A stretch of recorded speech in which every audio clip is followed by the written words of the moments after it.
Buktegiko podcastak.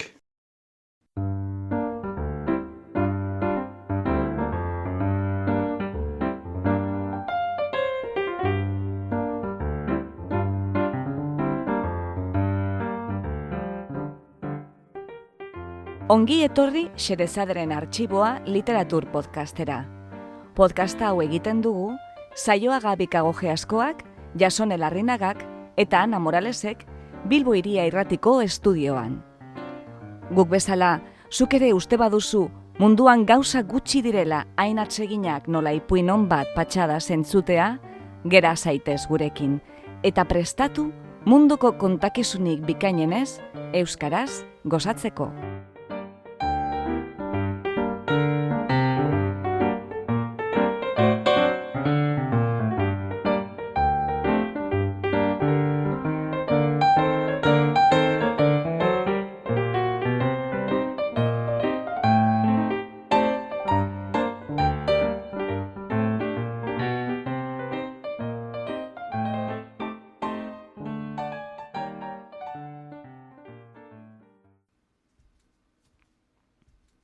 Gaur, Xerezaderen Artxiboan, General Gorria eta Lau kantu. Egilea, Elliot Murphy. Itzultzaileak, Jasone Larrinaga eta Ana Morales.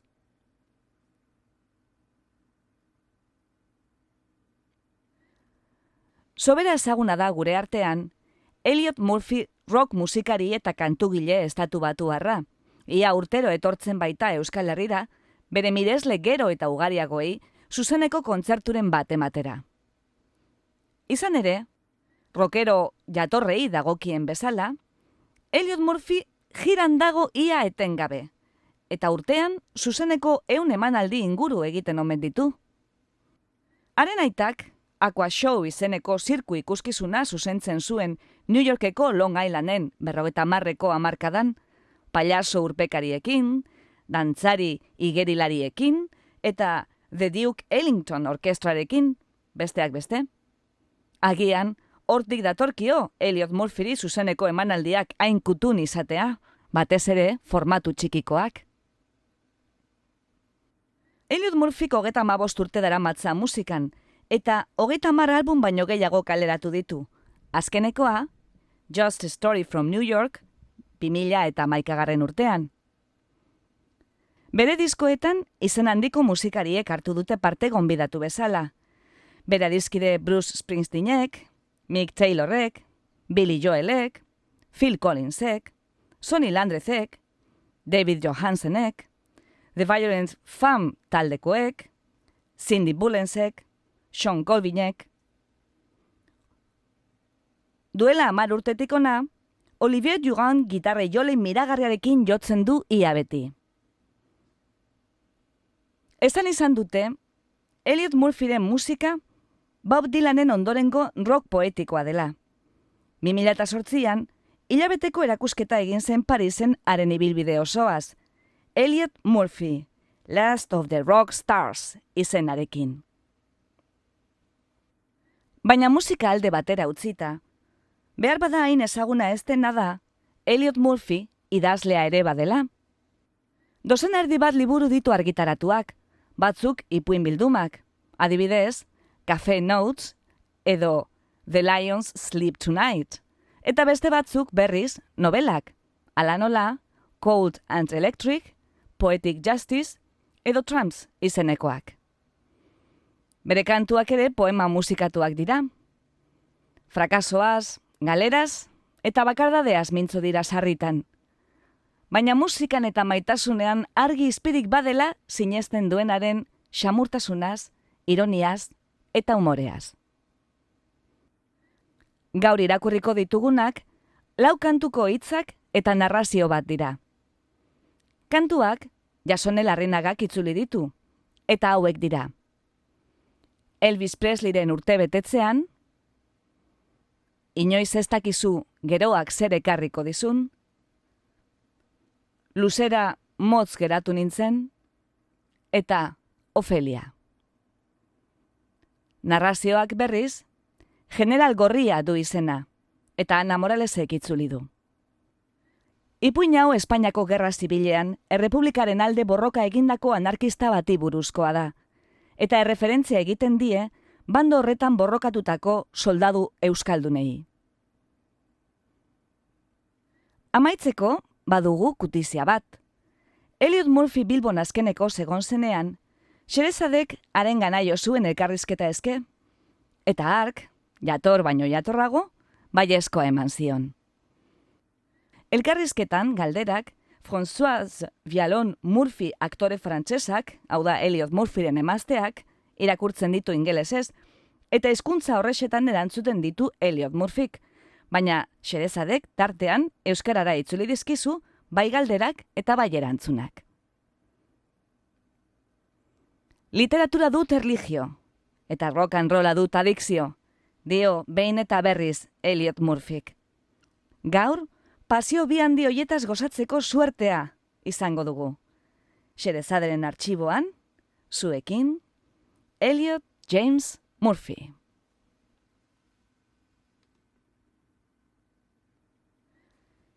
Elvis Presleyren urtebetetzean.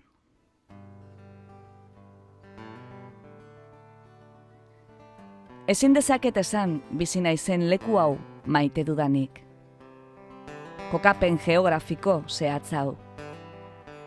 Baina ohitu egin naiz, eta bere hutsunea daukat urrun nagoenean. Jakina, umean nintzenean, aitak berarekin eramaten ninduen, Bauerira eramaten ninduen, eskaleak egoten ziren lekura. Eta jatetxeetako horniketa dendetan, altzairuzko oskailu distiratzuak eta eriotza itxurako labeak erosten zituen. Eta nik, Kanal Streeteko armadako soberakinen dendetara eramateko eskatzen nion. Kargarik gabeko bala handiak erostera. Panasko jaka labur bat janzten zuen, luma bat kapelean. Eta eskuak praketako potxikoetan zeuskala hitz egiten zuen, txamponekin jolasean. Aitaren Cadillacean Elvis Presleyren urtebetetzea zen. Irratian esan zuten, eta aitari Elvis gustatzen zitzaion. Eta zoragarria zen. Zoragarria zen. Long Islandeko auzo beltzetatik ibili ginen autoan, Elvis bizirik zegoenean. Aita Brooklynekoa zen, eta depresioak bere arrastoa utzi zuen. Trenbidetan ikatza biltzen zuen, eta ez zeukan hitzonik Franklin Delano Roosevelti buruz esateko. Gero, hoteletako taberna dotoreak gustatzen zitzaizkidan. Scott Fitzgeralden zeruen azpian edan nezakelako, ondo baino beto. Inoiz ez nintzen umea izan. Elvis Presleyren urtebetetzean. Aita zena, txamponekin jolasean. Hau, hiri irreala da. Nahi duzun pertsona izan zaitezke. Bakarrik zaudenean.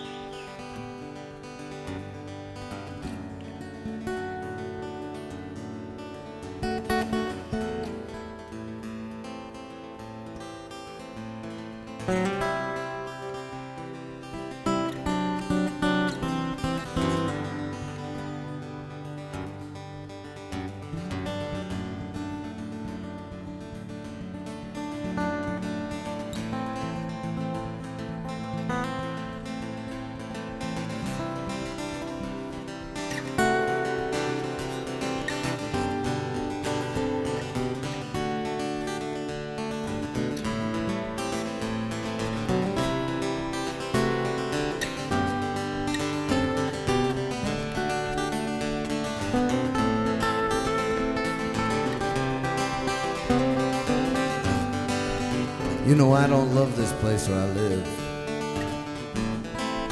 This particular geographic location. I've grown so used to it. I miss it when I'm away. Of course, when I was a child, my father would take me with him down to the Bowery in New York City. And in the restaurant supply stores, he would buy shiny steel refrigerators and the most deadly looking stoves, while I begged him to take me down to the Army Navy surplus stores on Canal Street and buy me some big, dead bullets.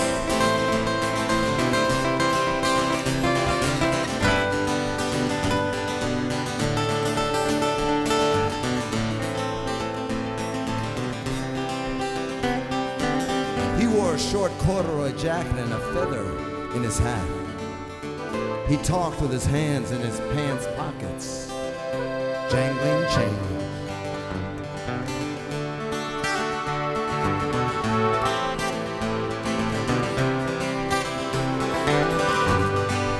We were riding in his Cadillac on Elvis Presley's birthday. They said it right on the radio. My father, I think he liked Elvis.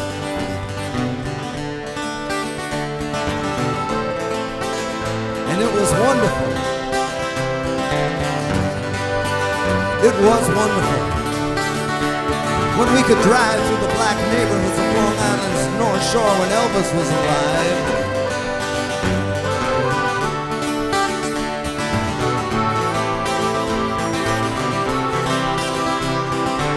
You see, my father, he was from Brooklyn, and the Depression left its mark. He told me he used to pick up coal on the railroad tracks, and still he didn't have a good word to say about Franklin Delano Roosevelt.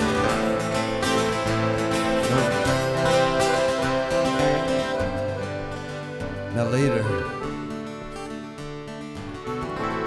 I liked elegant hotel bars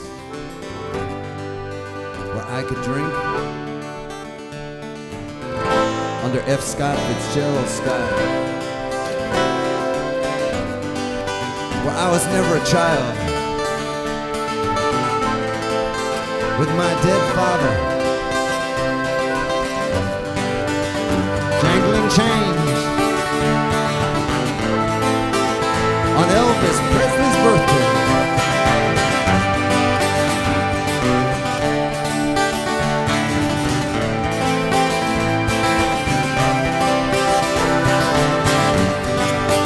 This is an unreal city.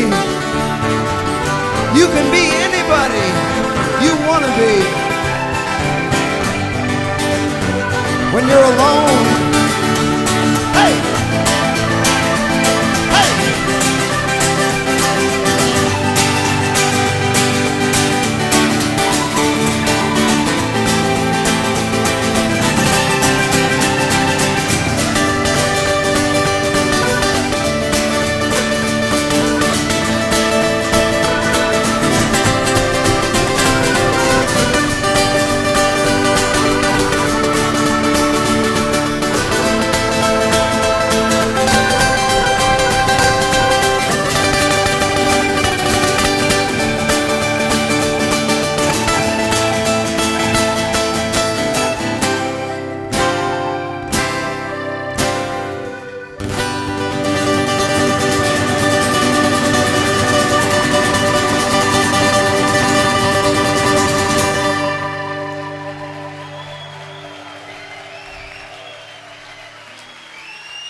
Inoiz ez dakizu, geroak zer ekarriko dizun.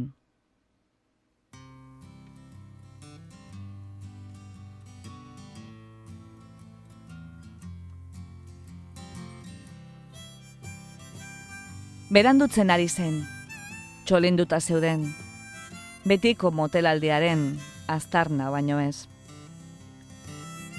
Antzinako dibertsioa, bat gehi bat. Esan zuen. Noizbait, hiri honetatik alde egingo dugu. Baina aldizkariek, eszenak glamurosuek eta atzeden aldiek, lurrera hiltzatuta zeukaten. Eta soinuak bilatu egin behar ziren oraindik.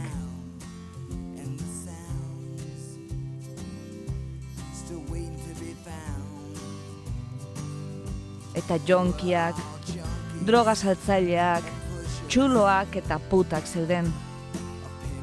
Inoiz ez dakizu, geroak zer ekarriko dizun.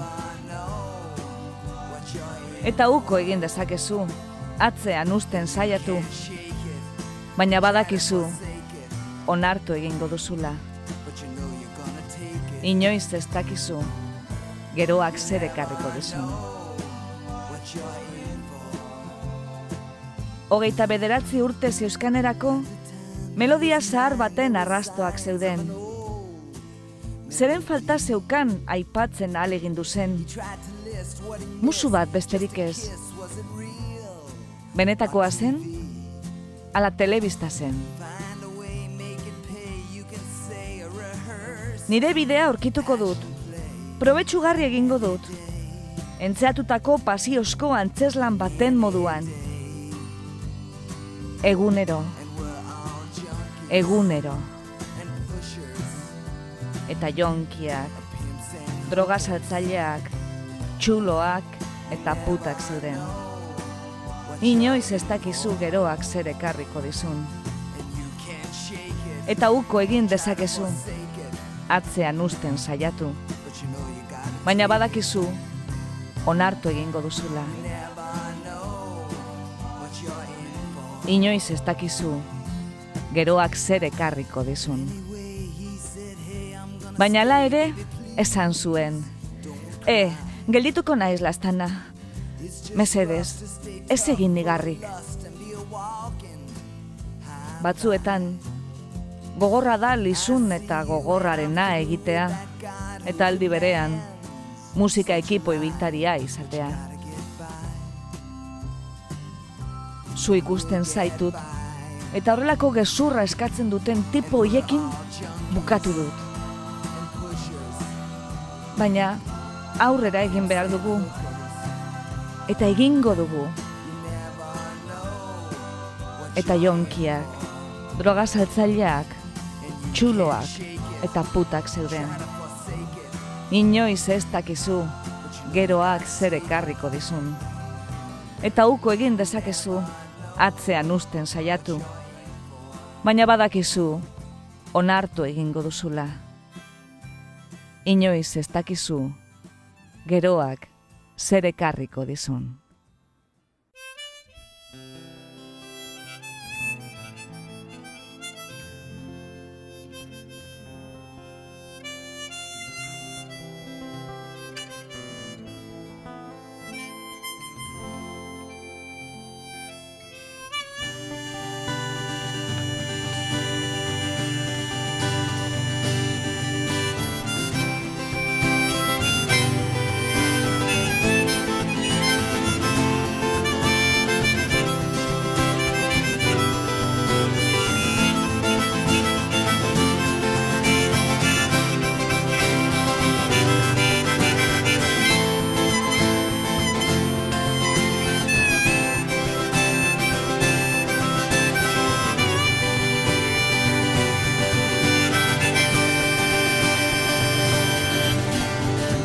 Getting late, there was space, there was a trace of the old coming down.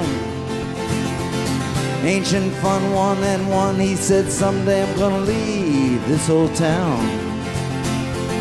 Magazines, glamorous scenes in betweens, they kept them nailed right down to the ground. And all the sound, they wait to be found.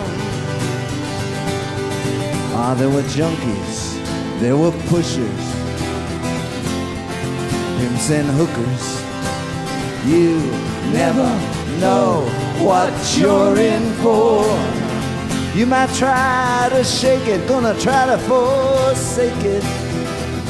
You know you're gonna take it. You never know what you're in for. By the time he was 29, there was so many signs, like an old melody. And every time he tried to list what it was he really missed, he didn't know if it was real or just TV. But I'm gonna find my way, I'm gonna try to make it pay like a rehearsed passion play. Every day, every day. And there were junkies and pushers, pimps and hookers. You never know what you're in for. You might try to shake it, gonna try to forsake it. You know you're gonna take it. You never know what you're in for.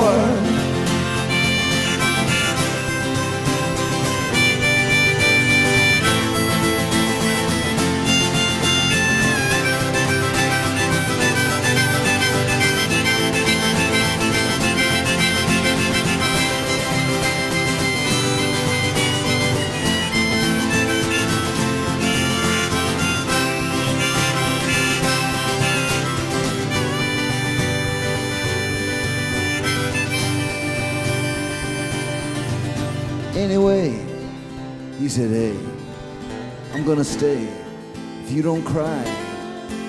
Sometimes it's rough to stay tough, full of lust, be a walking high five. I take a good look at you, and that's when I say I'm through with those gods who demand such a lie. We're gonna get by. We're gonna get by. Ah, there were junkies, pushers, pimps and hookers.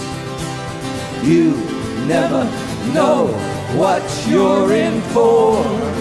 You might try to shake it, gonna try to forsake it. You know you're gonna take it.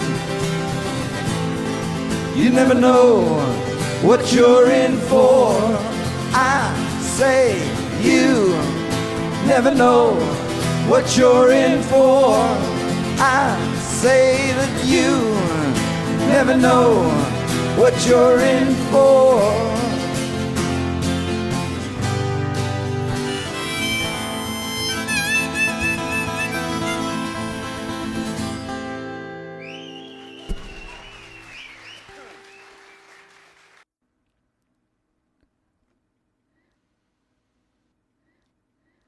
Luzera motz geratu nintzen.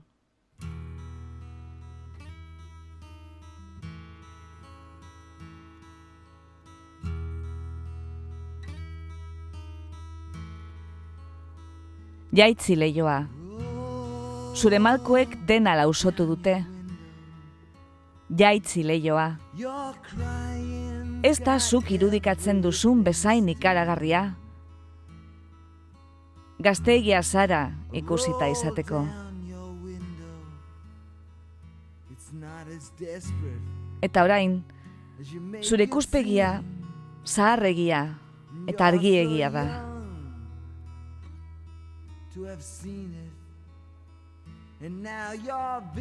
Badakizu, bizitatzen izan zaren iluntasun horren laguna naizela. Behin edo birritan geratu ginen, orain urte batzuk. Eta badakit, alegina egiten duzula. Eta sinetzi, badakit gogorra dela. Baina umeekin dantzatzen ari zarela ikusi zaitut. Egin aurrera, gauza arinagoetara.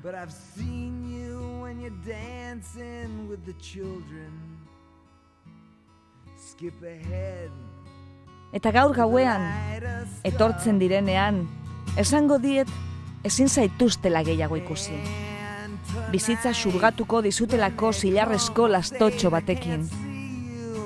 Eta ni heroia banintz, aurre egingo nien zure atetik.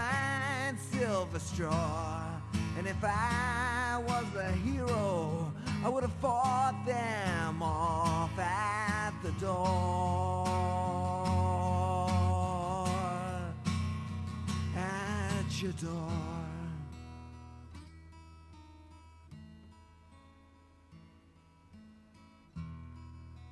Eta zure familia daukazu buruan. Eta denbora luzegia joan dela pentsatzen duzu. Of your family.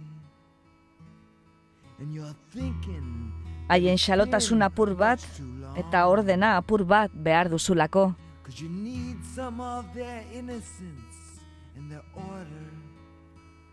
Baina botika hori Medicine garratzegia da. is much too strong. 'Cause we're holding so tight and we're falling. Eta hain estu And the heltzen ari funny gara. thing is both Eta erortzen are ari just gara. the same. Eta bitxia da, You know, ze freedom gu finds biok its own ia amusement. berdinak gara.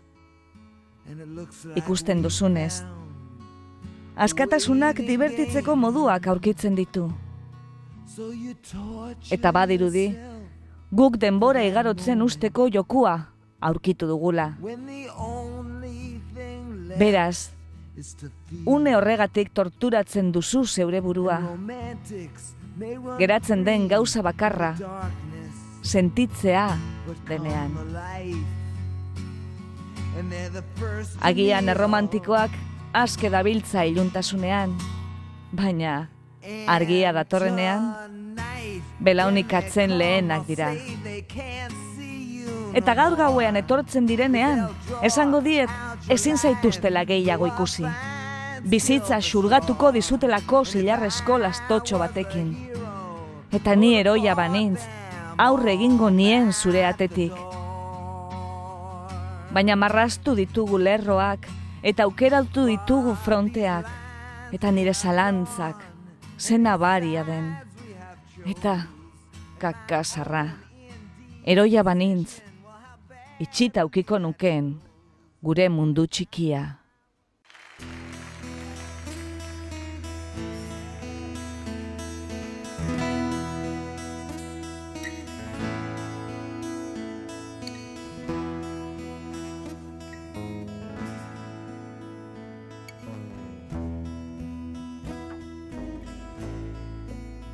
This is a very, very, very, very old song from last century, from another life.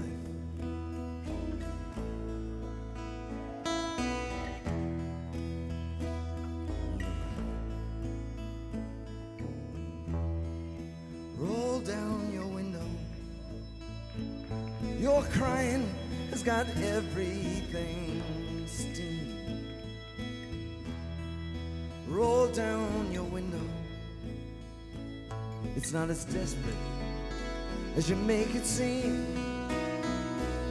You're so young to have seen it, and now your vision is much too old and much too clear. See, I'm friends with that darkness you've been seeing. We dated once or twice in earlier years, and I know you're trying, and believe me, I know things get tough. Oh, but I've seen you when you're dancing with the children. I skip ahead to the lighter stuff. Tonight, when they come, I'll say they can't see you no more. But they'll draw out your life through a fine silver straw. And if I was a hero, I would have thought them all at your door. At your door.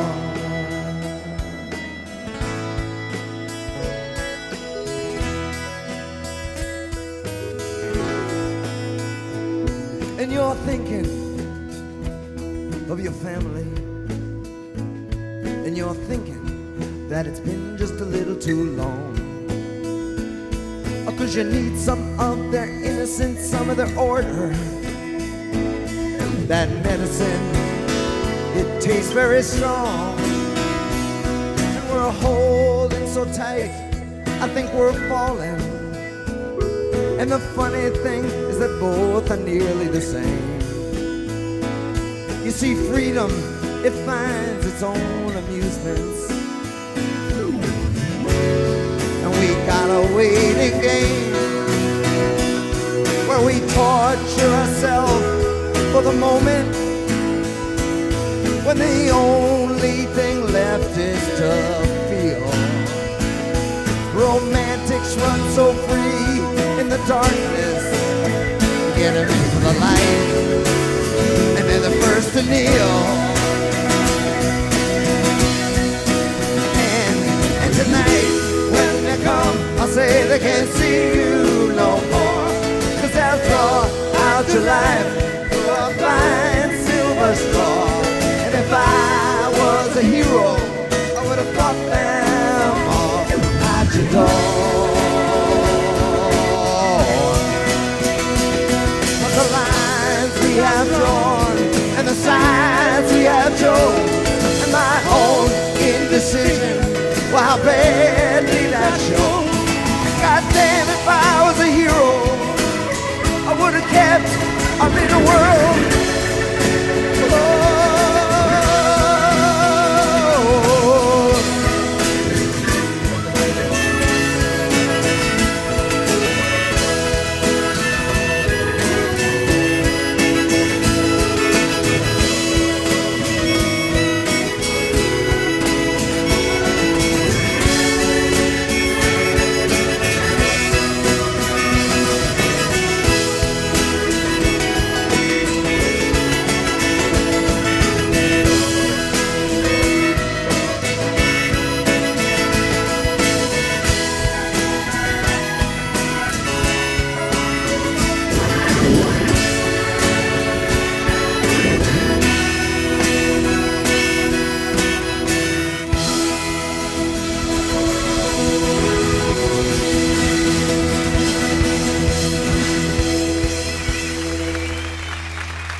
Ofelia.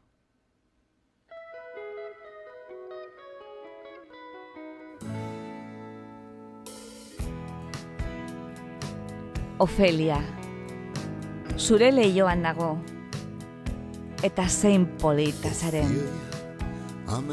Zure begiek iretargiaren argi eslatzen dute, eta iluntasunean dirdir egiten dute.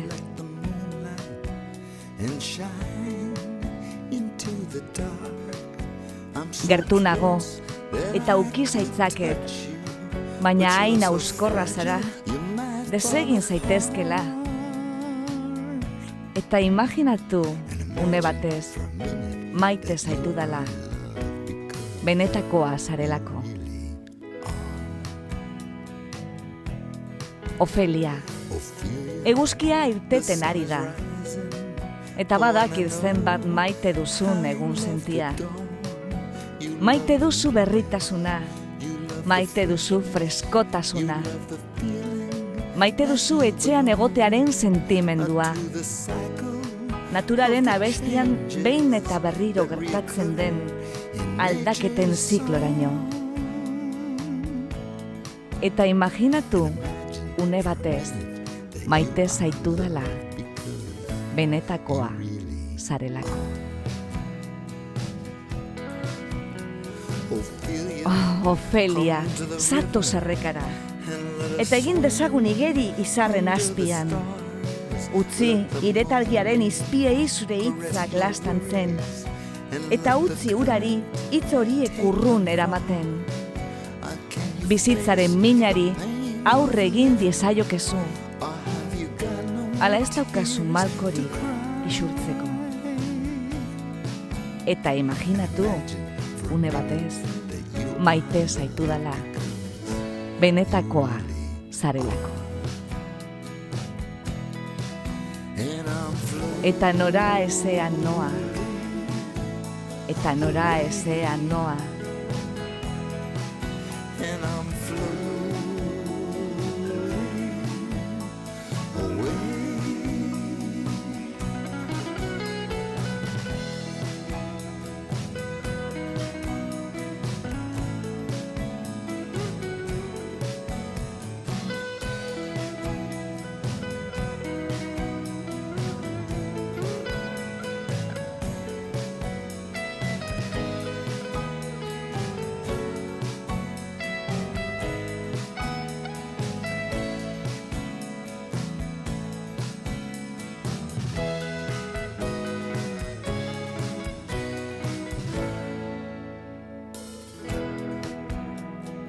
Ofelia, gela honetan kea dago, guazen kanpoko freskurara. Guazen oinez gau osoan zabalitagoen janari dendara. Erosi nahi duzun gauzaren bat egon behar du. Galleta batzuk, jogurta nahi duzu? Musu bat nahi duzu, neonesko etxe batean? Eta imaginatu une batez, maite zaitu dela, benetakoa zarelako.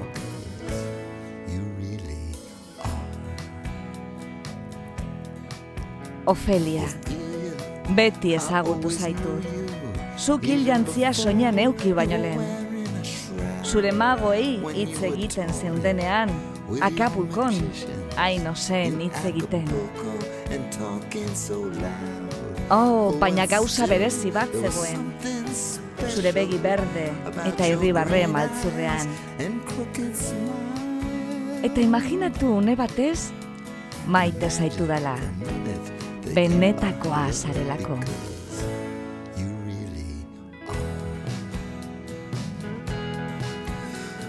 Ofelia, galtzaile galanta nintzen, eta talde ernegagarri batekin nenbilen, eta zu aurkitu zentudan, edo zuk aurkitu ninduzun, edo zelan ere, berdin dio orain. Zatoz, guazen antzokira, antzez dezagun Hamlet beste behin. Eta imaginatu, une batez, maite zaitu dela. Eta imaginatu, une batez, maite zaitu dela. Imaginatu, une batez, maite zaitu dela. Ofelia, benetakoa zarelako.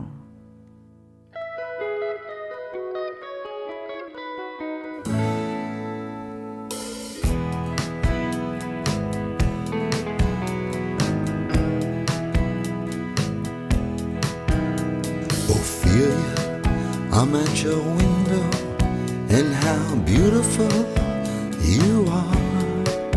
Your eyes reflect the moonlight and shine into the dark. I'm so close that I could touch you, but you're so fragile you might fall apart. And imagine for a minute that you are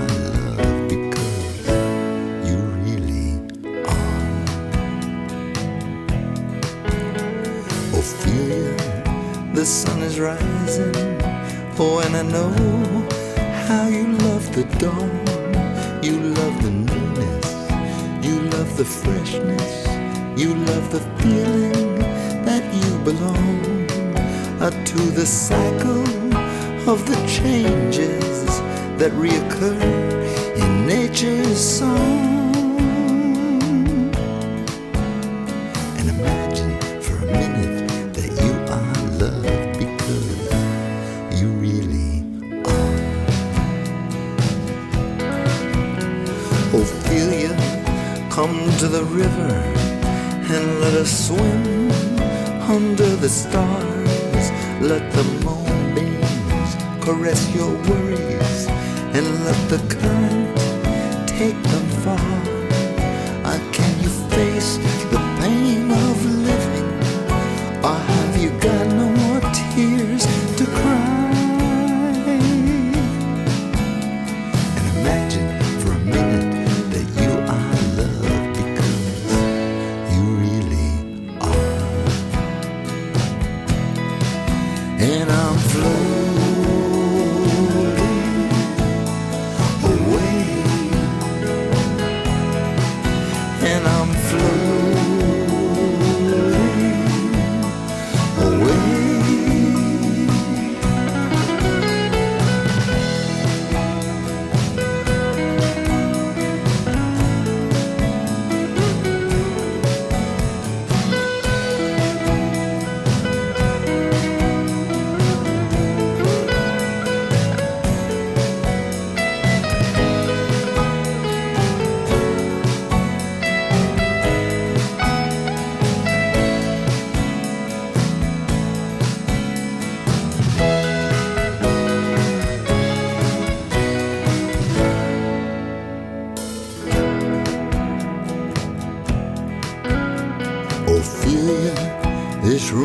smoky. Let's escape to the cool outside. Let's take a walk to the all-night grocery. There must be something you wanna buy. How about some cookies? How about a yogurt? How about a kiss in the neon aisles? And imagine for a minute that you are loved because you really are. Ophelia, I always knew you, even before you were wearing a shroud. When you were touring with your magicians in Acapulco and talking so loud. Oh, and still there was something special about your green eyes and crooked smile. And imagine for a minute that you are loved because you really are. Ophelia, I was such a loser, and I was hanging with a desperate crowd. And I found you, you found me. Oh, anyway, it doesn't matter now. So come on, let's go to the theater. Let's play Hamlet one more time. And imagine for a minute that you are loved because, imagine for a minute that you are loved because, oh, just imagine for a minute that you are loved because, Ophelia, you really are.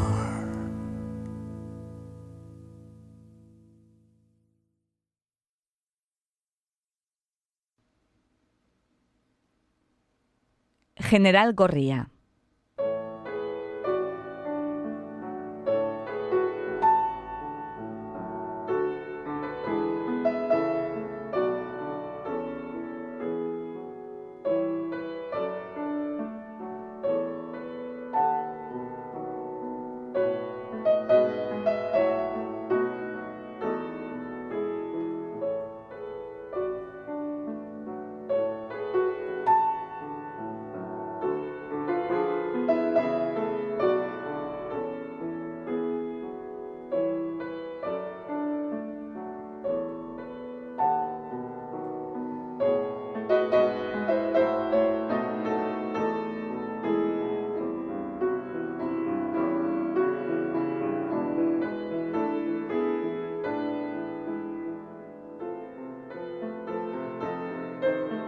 Cácereseko Hotel Extremadura, sasoi hobeak ikusita zegoen. Egal berria gehitzen hasi ziren, baina ur arazo misteriotsuak sortu ziren, eta orain, lanak geldituta zeuden inauteriak zirela eta. Igerilekua ur berdez beteta zegoen, eta palmondo lujosoek baino ez zuten salatzen, behiala patio dotorea izan zela. Porlanesko eskailera handi batekin, eta plaza handira ematen zuten burdinateekin. Hainbeste denbora zeramatenak itxita, non inok ez zeukan jadaneko giltzarik. General Gorria 3. solairuan bizi zen, eta ur arazo propioak zeuzkan, gehien bat bere puxikarekin zerikusia zutenak. Ematen zuen ia ustu egiten zela, baina gero tantaka jarraitzen zuen orduetan. Generala komunaren aurrean zegoen. Jarioa zuloan isuri bitartean, behin ere gehiago, Bartzelonaren erorketa gogoan zuela.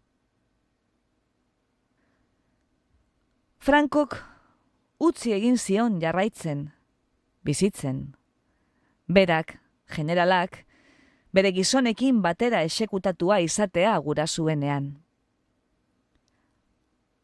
Bere emaztea, Frankoren emaztearen urruneko lehengusina zen, eta bere alde atera zen, arren bizia barkasi ezaioten. Eta beraz, bizi osorako desterrura kondenatu zuten, Cáceres hirian, Portugaleko mugatik 100 kilometrora. Han jendea Frankoren alde zegoen sendo, eta beraz, generalak ez zeukan aukerarik inongo matxinadarik prestatzeko. Frankok apropos mantentzen zituen txarto errepideak, Espainiako lekuri gehienetan bezala, jendea etzedin mugi eta matxinatu. Frankok bazekien, general gorria, bertan ustelduko zela. 40ko hamarkadan zaindari armatuak egoten ziren hoteleko ateetan, eta urteetan ez zioten utzi izan hoteleko lurretatik ere irteten. Baina gauero, generalak buelta bat eman ohi zuen patiotik, jaka zuri dotorea soinean zuela, eta koktel bat hartu ondoren, berak beretara afaltzen zuen jantokian. Igerilekuari esker, sasoionean euki zuen bere burua, pumpa apurtu zen arte.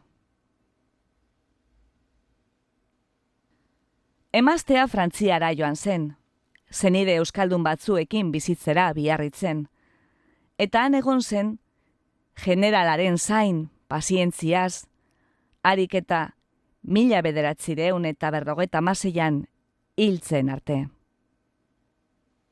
Frankoren zentsoreek arretaz irakurtzen zizkieten gutunak, konplot baten arrasto bila, baina urte hoietan guztietan, ia egunero idazten jarraitu zuten. Emakumeak, gizonarenganako maitasuna aldarrikatzen, eta gizonak, bere aberri Espainiarenganako maitasuna, eta Bartzelonan bere ondoan burrokatu ziren euskal soldadu bipilenganako maitasuna. 50 urte igarota, Gernikako bonbekin egiten zuen amets oraindik ere.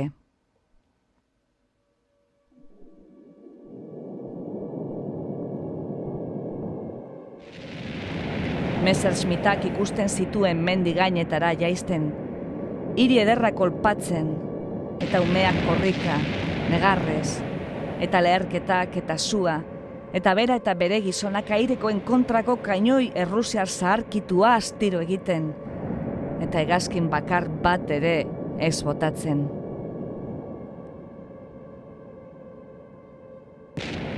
Une hartan jakin zuen, gerra zibila galduko zutela faxisten aurka. Azken batean, anarkistak apaiz eta komunista gehiago hiltzen ari ziren Frankoren tropak baino.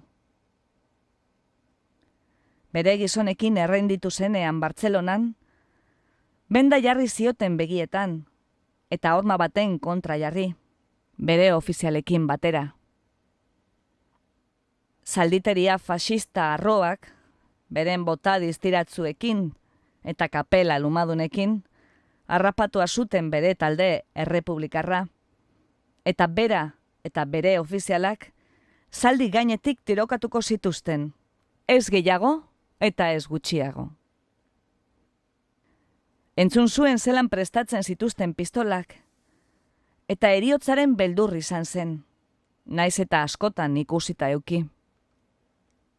Txikitako jainko galduari ere otoitz bat esaten hasita zegoen, hormatik zafatu zutenean eta lurrera bota, handik metro batzuetara, pistolen estandak inguruan sentitzen zituela, naiz eta bere gorputza ezek ere etzulatu. Gero altxatu zuten eta begietako benda kendu zioten, eta han, Kataluniako baserri hartako horma zuriaren kontra, bere ofizialak ikusi zituen, gorpuak bata bestearen gainean pilatuta.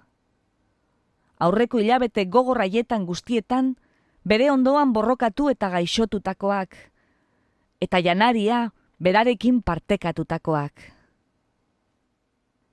Miguel, eta Juan Antonio, eta Javier Hernández, eta... Orduan, zalditeriako teniente altu bat, gorpuen artetik pasatu zen, eta bere Luger pistolarekin finitu zituen haieneka zeuden gizonak.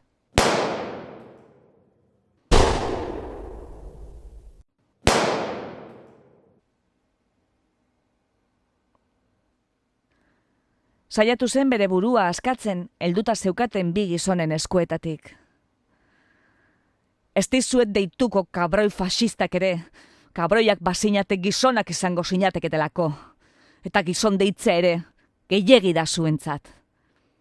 Txerrien semeak zarete, eta zuen aman makera horiek txurtena jandiete txakora morratuei, eta...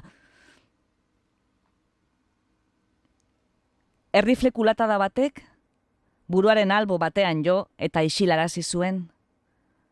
Gero, zaldizela batean lotu zuten, eta handik aste batzuetara, bueltan eraman zuten Madrilera azkenean.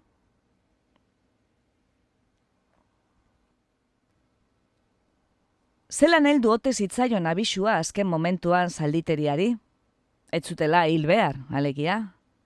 Preso hartu behar zutela, generalisimoaren beraren aginduz. Hori mirari bat izan zen. Baina gerran, hain mirari gutxi gertatzen dira, non gertatzen direnak benetan mirakulotzuak izan behar diren. Eskaini zioten Frantziara pasatzea, emaztearen gana, baina uko egin zion. Esanez, gizon gehiagorekin itzuli eta hil arteko borrokan jarraituko zuela.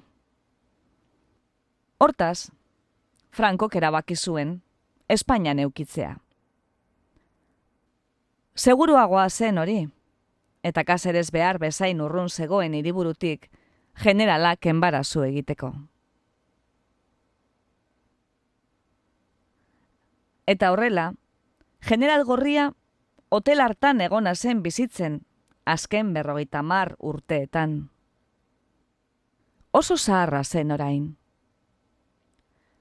Franco hil ondoren, sozialistak agintera heldu zirenean, soldadu batek amets egin zezakeen ohore guztiak eskaini zizkioten. Baina general gorriak txu egin zien gobernuaren ordezkariei beragana etorri zirenean. Anarkista zen lehen, esan zien, eta anarkista zen oraindik ere, eta ez zuen behar inongo aparatxik putarik beragana etortzerik bere bular zaharrean dominak eskaitzen.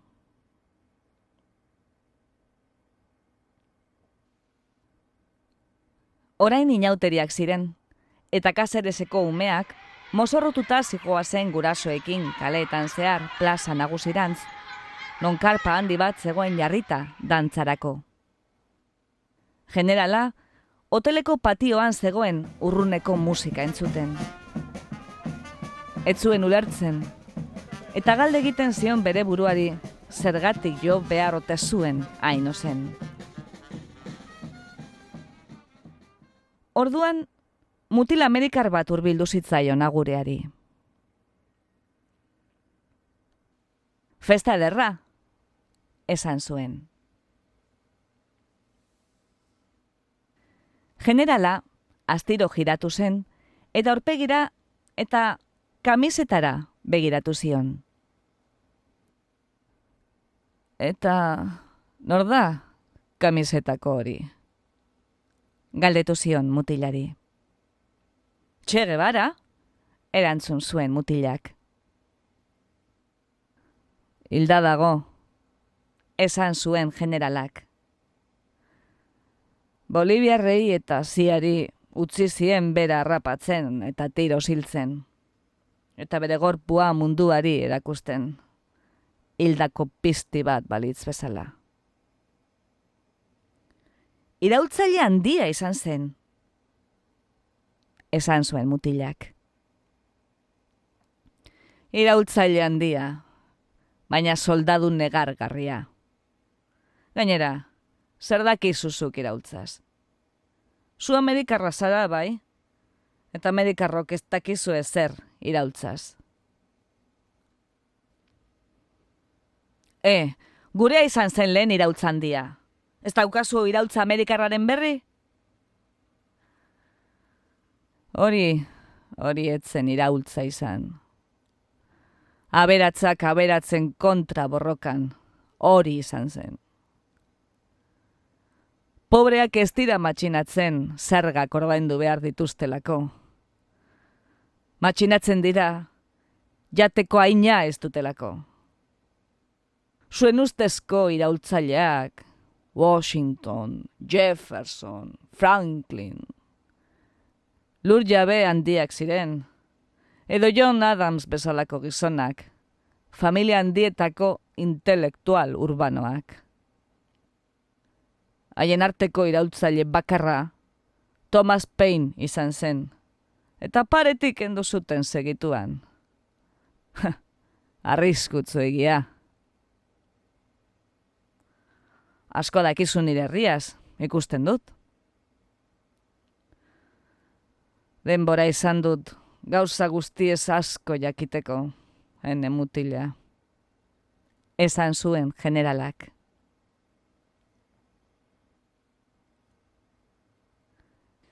Geroago, luzaroan geratu zen Luziaren lorategian jesarrita. Zikoinei begira. Zelan lurreratzen ziren udaletxeko dorretako kabietan, eta gero, zelan geratzen ziren lautada zabalei eta urrunean Madril inguratzen zuten mendik asko zuridunei izo. Zikoina bat zirkuloka zegoen orain, bere gainean. Ez da nire jaioteguna, pentsatu zuen general gorriak. Zergatik ote dago hemen, nire gainean, egan, gaur. Orduan, euskal soldadu gazte bat etorri zitzaion gogora. Aitor, eta haren 7 anaiak.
The story we choose for our podcast, The Red General, is about the late days of an officer who fought on the Republican side in the Spanish Civil War in command of a group of Basque soldiers. The obvious question is, what made you write about this particular period and place? And why the Basque soldiers? Aukeratu dugun istorioak General Gorria du izena eta kontatzen dizkigu Espainiako Gerra Zibilean Errepublikaren alde borroka egin zuen militar baten azken egunak. Euskal soldadu batzuen buru aritu zen Gerra Zibilean. Begibistako galdera, zergatik idatzi zenuen ipuin hau eta zergatik euskal soldaduak? I've always been fascinated by the Spanish Civil War, I guess first because of Hemingway's novel, For Whom the Bell Tolls. That's how a lot of us Americans found out about the Spanish Civil War. And then because for the last 20 years I've been touring all over Spain. I love history, and it seems the Civil War is still an unresolved issue in Spain. I've also spent quite a lot of time in the Basque Country, and that played a particular role in the Spanish Civil War, and particularly the bombing of Guernica, the famous painting by Picasso, which used to be in the Museum of Modern Art, and which I saw in New York, and which I saw many, many times there. I love that painting. And I just thought it was very interesting to kind of focus this little story based upon these Basque soldiers during the war. Izugarri interesatu izan zait beti Espainiako Gerra Zibila. Pentsatzen dut Hemingwayren nogaitik jotzen dute kanpaiak izeneko liburuagaitik. Horrela, eduki genuen Amerikar askok Espainiako Gerra Zibilaren berri lehenengo aldiz. Eta gainera, azken 30 urteotan, askotan ibili naiz jotzen Espainia osotik. Historia maite dut, eta esango nuke Espainiako Gerra Zibila oraindik itxi gabeko arazo bat dela Espainian. Gero bestalde Euskal Herrian ere askotan egon naiz, eta Euskal Herriak paper garrantzitsua jokatu zuen Espainiako Gerra Zibilean, bereziki Gernikako bombardaketagatik. Gernika izeneko Picassoren kuadroa New Yorkeko Arte Modernoko Museoan zegoen eta askotan ikusi izan nuen, asko maite dut kuadro hori. Eta iruditu zitzaidan oso interesgarria izan zitekela historiotxo hau idaztea euskal soldadu hauek abiapuntu izanik. The Red General is an anarchist who has been confined in a deserted hotel for 50 years. After his death sentence was commuted to lifelong imprisonment, thanks to his wife's family connection with General Franco. Despite his braveness, it is quite an anti-heroic figure. General Gorria anarkista da eta 50 urte daramatza bakarrik bizitzen utzik dagoen hotel batean. Heriotza zigorra ezarri zioten hasieran, baina nola bere emaztea Francoren urruneko senidea zen, komutatu zioten pena eta horregatik egonda giltzapeturik hotel honetan. Gizona ausarta da, baina hala ere nahiko figura antiheroikoa. Well, I don't know if there are any real heroes in war, and certainly a military hero, I guess, is the soldier who gets the job done, but the job gets done by killing other people. That's the reality of war. So any general, I imagine, and this goes true for every country, they require a certain, as the French say, sang-froid, a certain cold-bloodedness, result-oriented mentality, and hopefully it's something human beings will evolve out of. But I thought I could picture this general being played by an older actor, an old Jack Nicholson or something. Egia esan ez dakit gerratan benetako erorik dagoen. Eroi militar bat, pentsatzen dut dela, bere lana ondo egiten duena, baina bere lana da jentea hiltzea.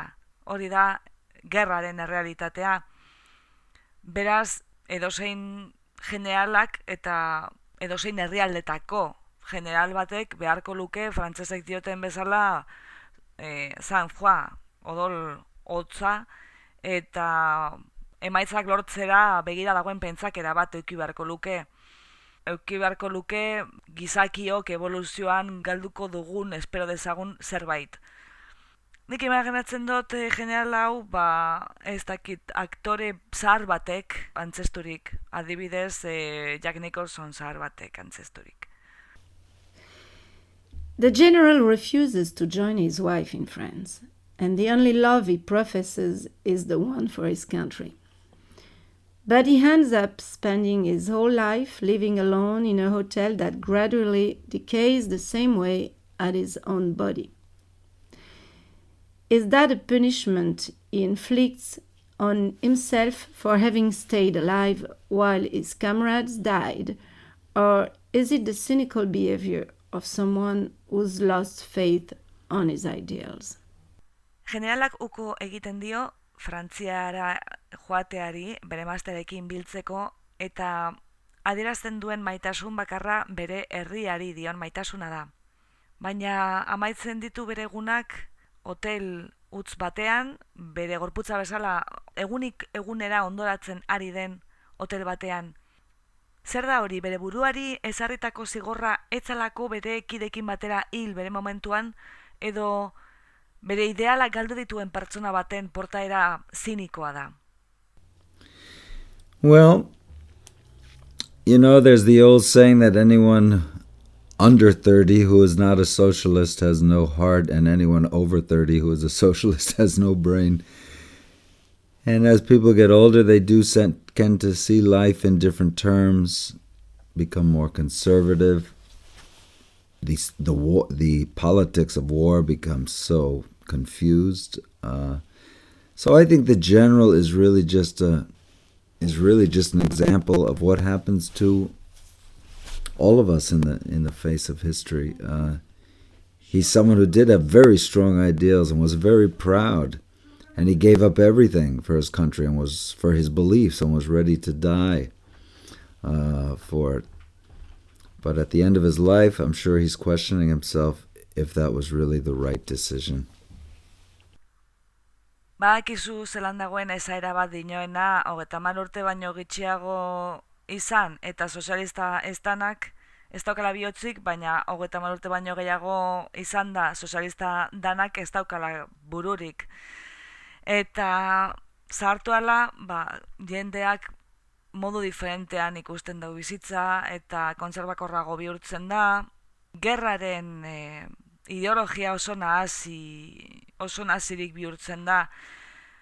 Beraz uste dut generala dala horren adibide bat. Zer gertatzen zaigun historiari begiratzen diogunean, pertsona honek oso ideal sendoak zeuzkan, dana emon zuen bere herriaren alde, bere sinesteen alde, eta hiltzeko prest zegoen, baina nik uste dut ziur nago bere bizitzaren bukaeran zalantzan jartzen ari dela ia erabaki hori zuzena izan zen ala ez. At the end of the story, the Red General confronts a young American wearing a t-shirt portraying a picture of the Che Guevara. This scene takes place in a carnival time, and with the general, the old, incorruptible anarchist, wearing a white cocktail jacket at the moment. How should we read this combination of elements? Ipuinaren bukaeran, generala egokitzen da Che Guevararen kamiseta bat daraman gazte batekin. Hau guztia gertatzen da iauteri sasoian, eta une hortan generalak kokteil jaka zuri bat darama soinean.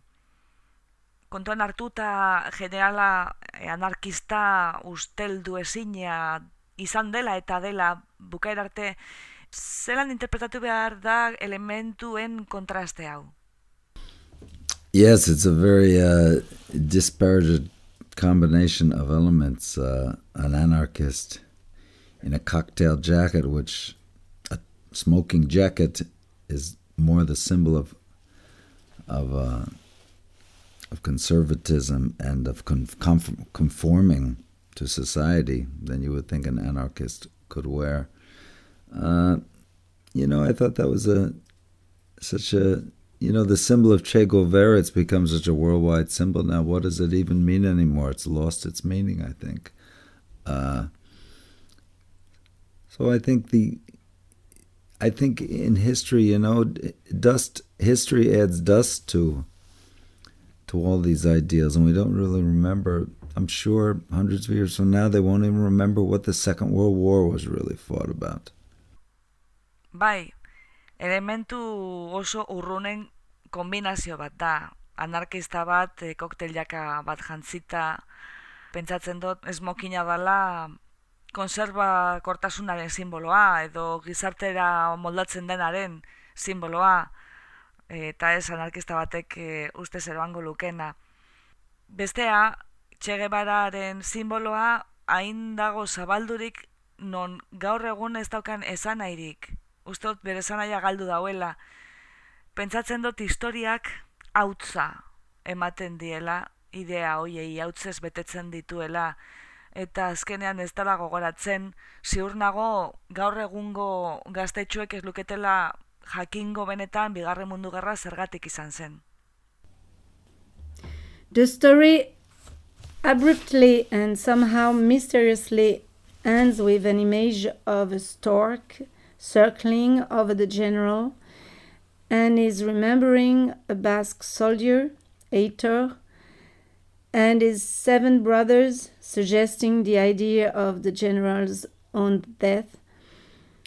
A few moments before, the general had told the young American that he had had enough time to learn a lot of things.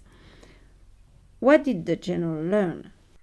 Historioa nahiko modu bapatekoan bukatzen da, nahiko era misteriotsuan ikusten da zikoina bat zirkuloka generalaren buruaren gainean. Une horretan generalak Aitor izeneko soldadu euskaldun bat eta haren 7 anaiak gogoratzen ditu. Badirudi generalaren heriotza iragartzen dala. Pixka bat lehenago generalak gazte amerikarrari esan dio, denbora luze horretan gauza asko ikasi dituela. Zer ikasi du generalak? The stork is, of course, symbolic of birth. the legend of the storks bringing the babies. And whenever I've traveled in those areas of Spain where there are particularly so many storks, we don't have so many in America, so it's always made quite an impression on me. What did the general learn? I think he learned the price you pay for your ideals, and that is loneliness. That was a very sad lesson for to learn. Look at the end of his life. Franco has died, and a whole new revolution has taken place in Spain.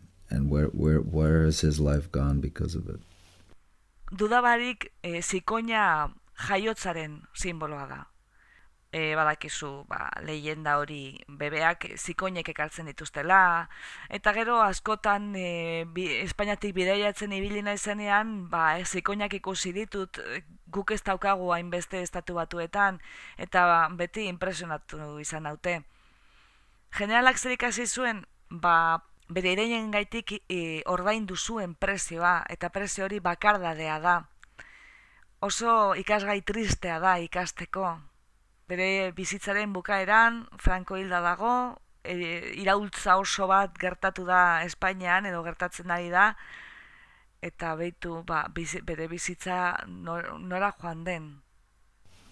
Now let's change the subject and talk about your work as a writer of lyrics. It is obvious that lyrics are a very important part of your songs.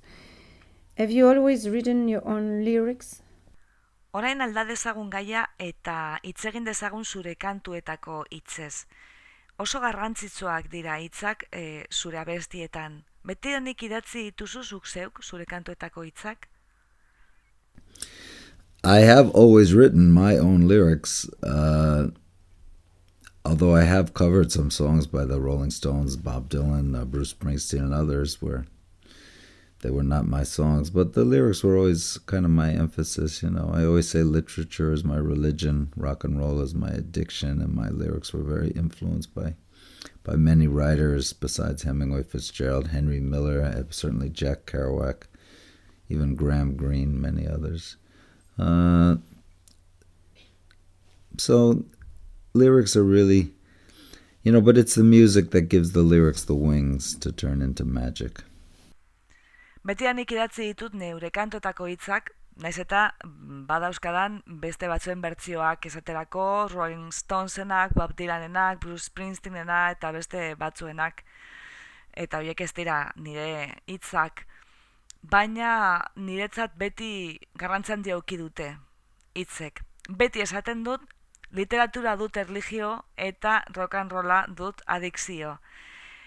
Eta nire kantuetako hitzetan eragin handia izan dute idazle askok, esaterako Hemingway, Scott Fitzgeraldek, Henry Millerrek, Jack Kerouacek eta Graham Greenek ere adibidez.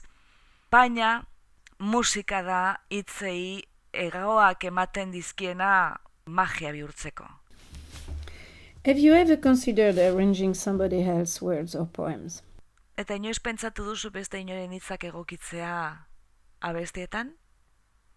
In fact, right now I'm working with my friend, the poet Albert Manzano, to put some poems by famous Spanish poets into song. Bai, oraintxe bertan lanean nago nire laguna den Albert Manzano poetarekin, zenbait poeta espainiar ezagunen olerkiak kantuetan moldatzeko. Did anybody ever offer his or lyrics to you?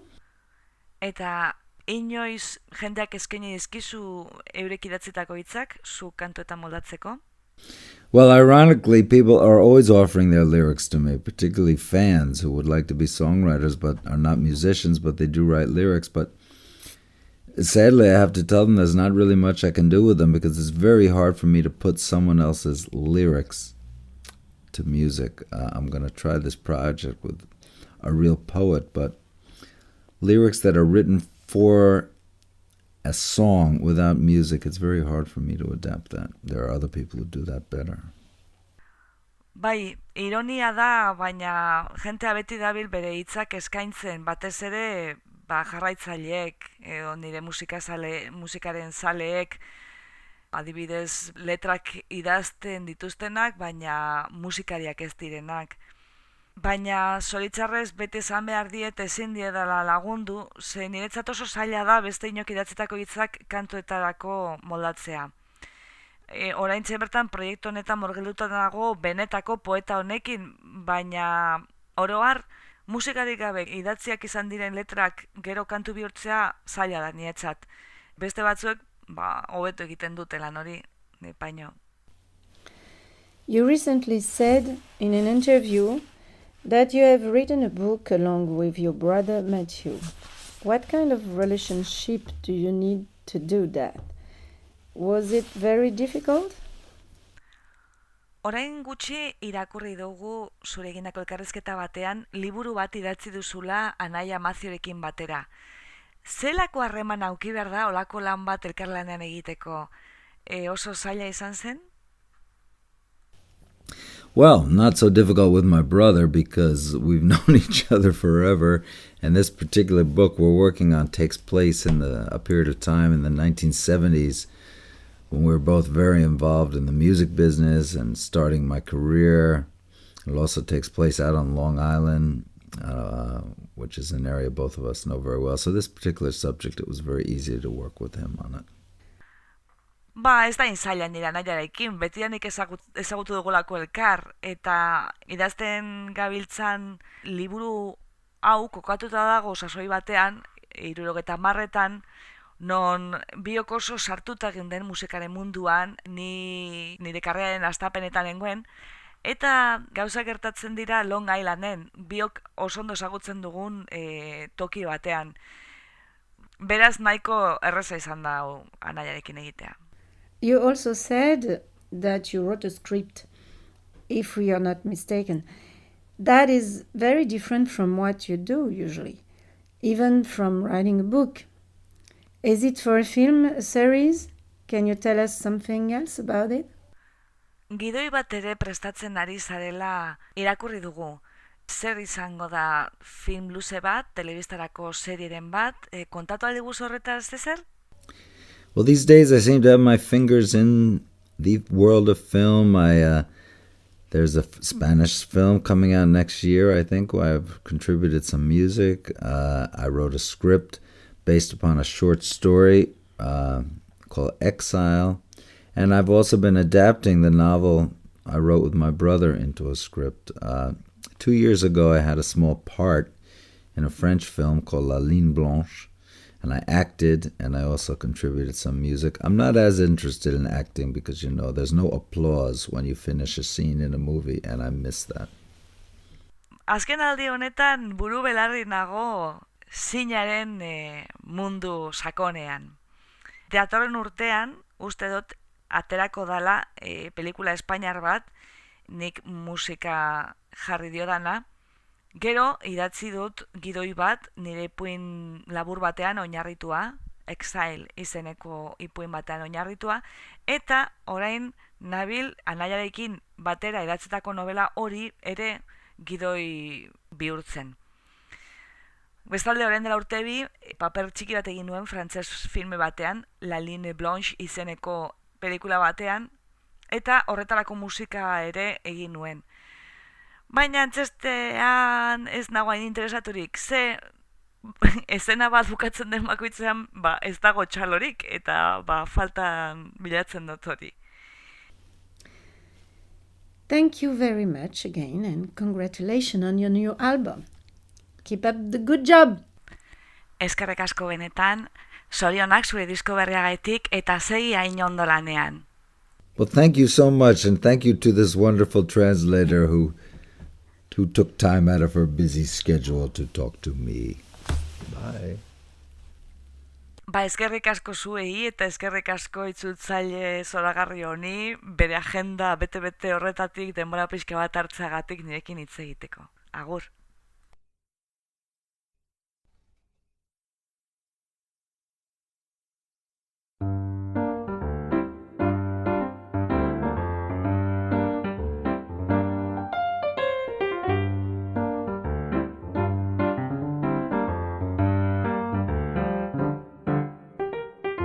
Xerezaderen artxiboko beste atal bat entzun duzu. Gure doinua da Charleston Behind the Attic Door, Dance of the Wind taldearena. Efektuak Freesoundetik hartuak dira. 3 ubebikoitz.freesound.org. Podcast hau egiten dugu Saioa Gabikago Geaskoak, Jasone Larrinagak eta Ana Moralesek Bilbo Hiria Irratiko estudioan. Mila esker gurera hurbiltzeagatik. Gustora egon bazara, etorri hurrengo batean berriz ere, Xerezaderen artxiboa literatur podcastera. Laster arte!